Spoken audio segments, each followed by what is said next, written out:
विनोद, तूने हलवाई को सारा सामान तो दे दिया है ना? अक्षय की शादी में कोई कमी नहीं रहनी चाहिए। आखिर सबसे छोटा भाई है तुम सबका। हाँ माँ, आप चिंता मत करो, मैं पूरा ध्यान रखूंगा।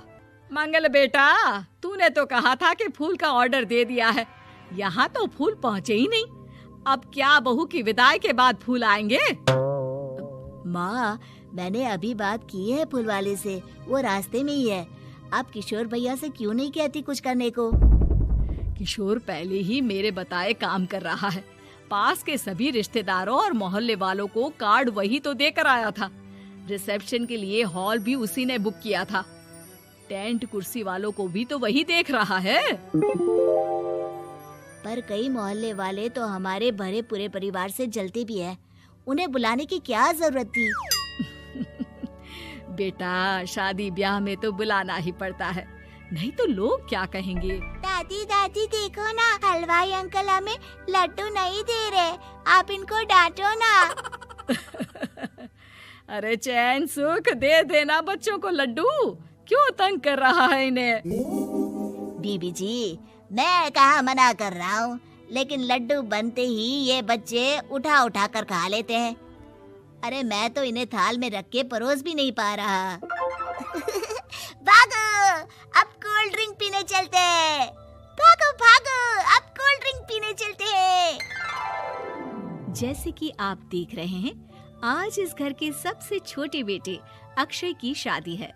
घर में बहुत चहल पहल है। कुलभूषण की बीवी कमला को फुर्सत ही नहीं है कामों से, लेकिन कुलभूषण और घर के बाकी लोग कहाँ हैं? आइए देखते हैं। अजी, आप यहाँ आराम से बैठकर गाने सुन रहे हो और घर में अभी तक इतने काम बचे हैं करने को।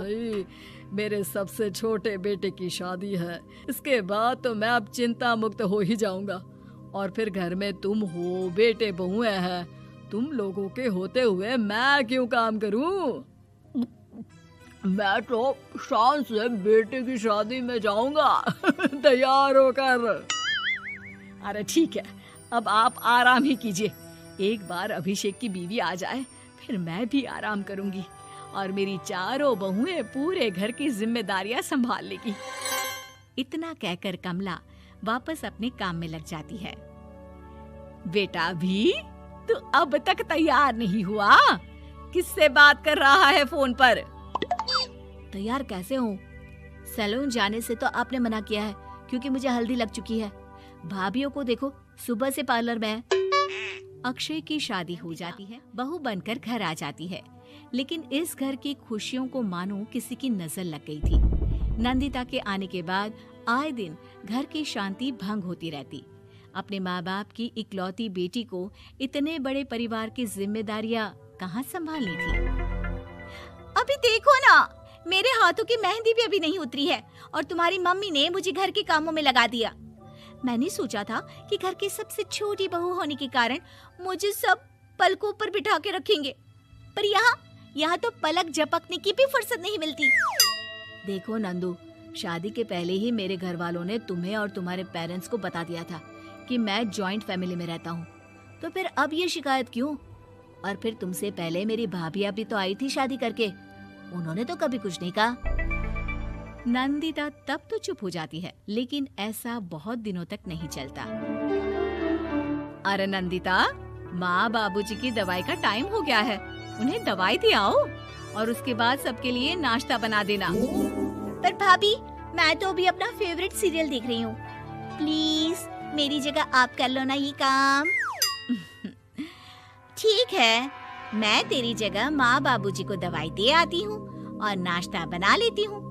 तू मेरी जगह पूरे घर की डस्टिंग करके 5 बच्चों को स्कूल के लिए तैयार करके भेज देना और दोपहर का खाना बनाने के बाद कपड़े धोकर सुखा देना। उसके बाद हम दोनों मिलकर बाजार जाकर सब्जी ले आएंगे, फिर डिनर की तैयारी कर लेंगे और उसके बाद भाभी, मैं माँ बाबूजी को दवाई देकर सबके लिए नाश्ता बना देती हूँ। हे भगवान, ये कहाँ लाकर फंसा दिया मुझे। मेरे घर में तो गिनती की 8 रोटियां और 2 सब्जी बनती थी और नाश्ता निपट जाता था। यहाँ तो रोटियों का ढेर और सब्जियाँ बड़े बड़े पतीलों में बनानी पड़ती है। नाश्ता बनते बनते लंच का टाइम हो जाता है और लंच बनते बनते डिनर का। अभी मुझ में तुम्हारे पूरे परिवार का नखरा उठाने की और ताकत नहीं बची। मैं ऐसे नहीं रह सकती। अरे तो क्या मुझे अलग चाहते रहना हो? है बस। तो ठीक है, हम कल ही शिफ्ट हो जाएंगे किराए के घर में। इतना बड़ा घर होते हुए हम किराए पे क्यों रहेंगे? ना जी ना, घर में ही दीवार खड़ी करो अपने हिस्से के आगे। घर के साथ साथ घर की खुशियों में भी दीवार खींच जाती है। ऐसे ही कई महीने बीत जाते हैं और नंदिता माँ बन जाती है। बच्चे के आने से अभिषेक के कंधों पर खर्चों का बोझ आ पड़ता है। अभिषेक का बोझ कम करने के लिए नंदिता भी पार्ट टाइम जॉब कर लेती है, लेकिन इससे उसके सर पर नौकरी, घर और बच्चे की जिम्मेदारी बढ़ जाती है। नंदिता, ये क्या है? तुमने घर भी ठीक से साफ नहीं किया, ना ही मेरे कपड़े धुले हैं। चिंटू के बाल भी कटवाने जाना था। देखो उसके बाल करती क्या हो पूरा दिन तुम? मैं करती क्या हूँ? तुम्हारा नाश्ता और लंच बनाने के बाद चिंटू को डे केयर सेंटर पर छोड़ कर आती हूँ, फिर खुद ऑफिस जाती हूँ। पूरा दिन काम करके आने के बाद बिना आराम किए बाजार से सब्जियाँ लेकर आती हूँ, घर आकर खाना बनाती हूँ, चिंटू को देखती हूँ और क्या करूँ मैं? तो किसने कहा था अपने सर पर इतने काम लेने को? मत जाओ ऑफिस। ऑफिस जाए बिना घर के खर्चे कहाँ से पूरे होंगे? चिंटू की डे केयर का खर्च, उसके लिए बेबी फूड का खर्च, प्रेस वाले का खर्च, ये सब तुम्हारी सैलरी से होता नहीं है। अगर परिवार से अलग नहीं होती तो इतनी मुसीबतें नहीं उठानी पड़ती तुम्हें परिवार के साथ मिलकर काम करने में दिक्कत थी, लेकिन काम तो अब भी बहुत है तुम्हारे सर पर। चिंटू को भी डे केयर भेजने की जरूरत नहीं पड़ती। उसको गोद में खिलाने के लिए दादा दादी और घर के सभी बड़े होते। उसके साथ खेलने के लिए उसके भाई बहन भी होते। मेरे तीनों बड़े भाइयों के बच्चे भी बड़े हुए हैं, लेकिन बिना महंगा बेबी फूड खाए, क्योंकि मेरी माँ और भाभियाँ बहुत अच्छे से जानती है कि बच्चे को क्या खिलाना चाहिए। बिजली के बिल जैसे खर्चे भी सब मिलकर बांट लेते थे, लेकिन तुम्हें तो सबसे अलग रहने में ही मजा आता है। तो अब शिकायत क्यों करती हो? अभिषेक बस करो। मैं मानती हूँ कि मैं गलत थी। मेरे एक गलत फैसले ने हमें बिल्कुल अकेला कर दिया है सबसे। एक घर में होते हुए भी हम बाकी परिवार से अजनबियों की तरह रह रहे हैं। अभिषेक और नंदिता की सारी बातें घर के बाकी लोगों को सुनाई दे रही थी। तभी कमला बोल पड़ती है।